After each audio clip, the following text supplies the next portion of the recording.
Hey guys, working on a air conditioner. Watch this right here. Put new shocks on the hood. Alright, working on an air conditioner, trying to replace the air conditioner on a 2000 Ford Expedition with the rear AC. Alright, this is what we got so far. To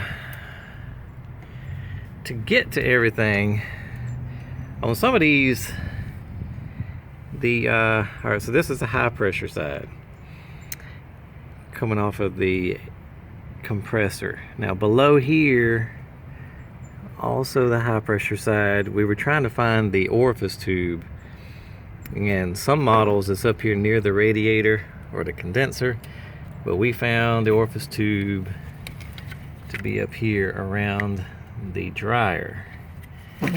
And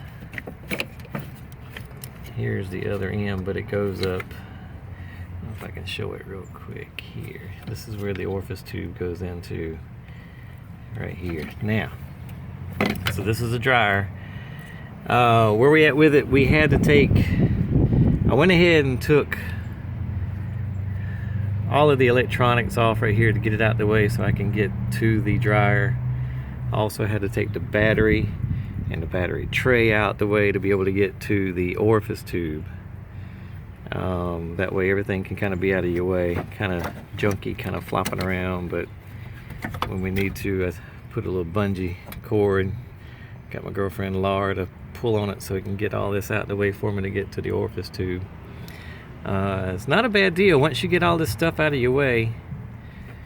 The compressor, found out that turning the wheel all the way to the right, I'll show you that in a minute, but anyway, you can get to, the compressor's already out, but up in here I could get to the bolt that hooks the AC lines to the compressor. From under here, didn't have to take anything out. Jack the to get the weight off of it, to get the tire to lower, turn the wheel all the way to the right, and I'll show you why. Turn the wheel all the way to the right.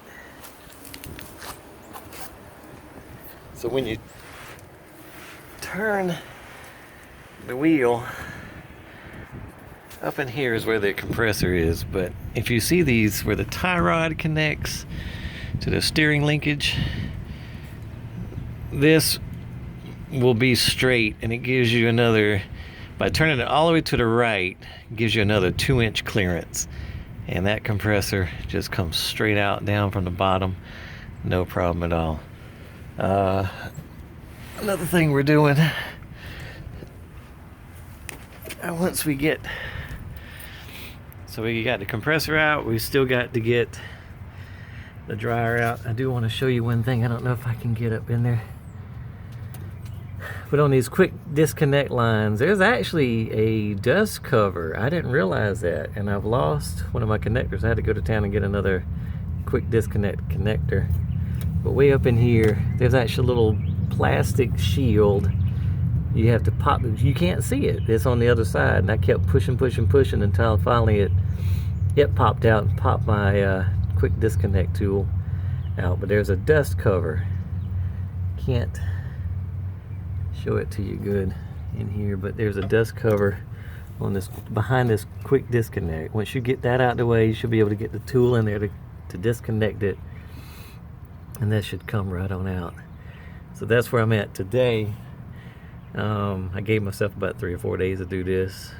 Spring break. My girlfriend's on spring break at her school. She teaches. So I took a couple of days to be off with her and get this done before the hot weather comes. So we got the compressor out, about to get the accumulator out, got the orifice tube out. Back here, the only other thing,